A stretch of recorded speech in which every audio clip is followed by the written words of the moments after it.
Powered by Riverside FM. The 2025 draft is over, and you guys know how I feel about the job that Kwesi did. Now that we have the undrafted free agents in the fold, man, what do you think? Did Kwesi nail it, or did he miss the mark on the 2025 NFL draft? I think he nailed it. Listen to the guys that he brought in, man, in terms of UDFAs: Tyler Batty, BYU; Silas Bolton, Texas; Max Brosmer from Minnesota, the quarterback; Logan Brown from Kansas, huge dude; Chaz Chambliss from Georgia, outside linebacker. When you get a linebacker from Georgia, come on, man. You know what the deal is with that. Oscar Chapman, punter from Auburn; Zeke Corral, North Carolina State, offensive lineman; Dante Fleming, wide receiver from Tulane. You got Kenan Garber, cornerback from Kansas State; Joe Huber from offensive lineman U at Wisconsin; Austin Keys, linebacker from Auburn; Robert Lewis, wide receiver from Auburn; Dorian Mosey, linebacker from Auburn. A lot of Auburn guys. Bryson Nisbet, tight end from North Carolina; Michelle Powell, safety from Miami; Trey Stewart from Jacksonville, running back; Zamiah Vaughn, cornerback from Utah; Alex Williams, defensive lineman, Middle Tennessee State; and Ben Yurcek from a tight end from Georgia. Now, a lot of guys, a lot of talented guys. Just because you don't get drafted doesn't mean you can't make the squad. You've seen what we've done, what do UDFAs in the past. These are some talented guys. I'm going to give you 5 guys that I think have a really good shot at making his team. 5 guys. Max Brosmer, quarterback. You see what they have invested in him. Huge UDFA signing bonus, $250,000. That's huge for an undrafted free agent. Big guarantee. The Minnesota Vikings have real interest in him.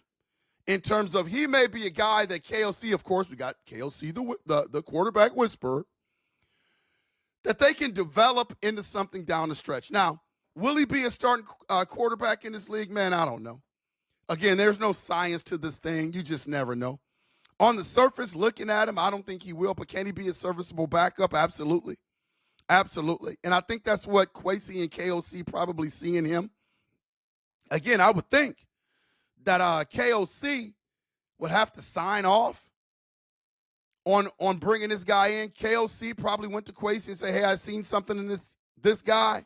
And I think Max Brosmer is going to get a real opportunity with the Minnesota Vikings. Not to be a starter. We've got J.J. McCarthy. So get the starting stuff out of your head, UP Nation. He'll never be a starter here. But can he develop into something where he could be a viable backup for the Minnesota Vikings? Absolutely. Can he get the right tutelage from KOC, the quarterback whisperer? Absolutely. Will he be stepping in to a really good quarterback room and get the opportunity in OTAs and training camp? Absolutely. My number 2 guy is Logan Brown. Logan Brown, big offensive lineman, size and pedigree. This is another one of these developmental guys where if he gets the right development structure, comes into the right culture, which he will be with the Minnesota Vikings, man, you can really start to nurture this young man and cultivate his talent. That's why he makes my top 5 list in terms of UDFAs that could possibly make this team. I think it was a great pickup for Kwesi, great signing for Kwesi. I think this kid has a shot. Joe Huber, strong offensive lineman, man. Strong. He is the perfect depth guy. I used to always say, hey, if you want a good offensive lineman, go to Wisconsin, go to Iowa. I mean, these boys are corn-fed, and they know how to block, and they usually come from good stock in terms of high school programs in those states. They just know how to coach and teach offensive linemen. Had a great career at the University of Wisconsin. And so now the Minnesota Vikings have brought him into the fold, another one of these UDFAs that you can really develop in an area where we're focusing on the trenches. So now if you can start developing guys, what does that do, UP Nation? I mean, it creates a lot of depth.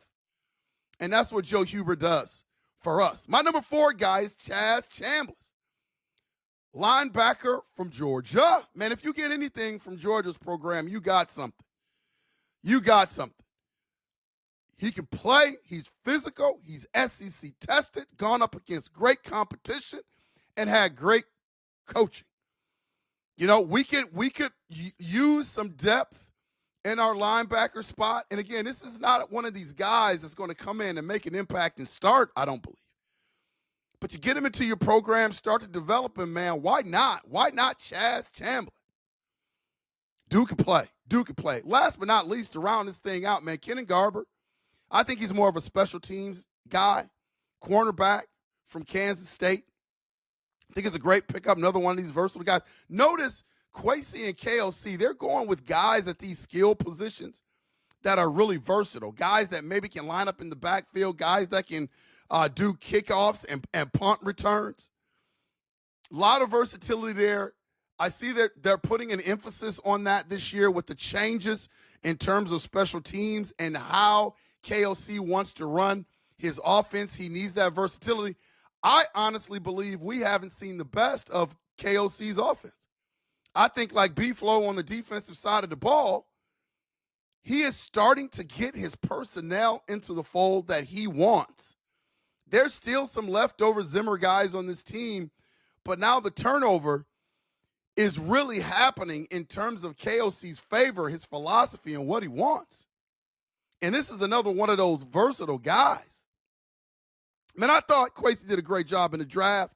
Hadn't really had a chance to talk about the UDFAs, but these are my top 5, man. I think the class that he brought in are guys that have a chance. But if I had to break it down a little bit and look at the 5 that I thought had a really good opportunity to make the team, it would be these guys: Max Brosmer, Logan Brown, Joe Huber, Chaz Chambliss, Garber. I think these guys have the best shot and the best chance to make the team. Only time will tell. UP Nation, what do you think? When you look at the UDFAs for the Minnesota Vikings, who do you like? Who do you think has an opportunity to make this squad? It's going to be interesting to like. Please hit that like and subscribe button. This has been Unconventional Playbook, and we will make sure to see ya when we see ya. Skol!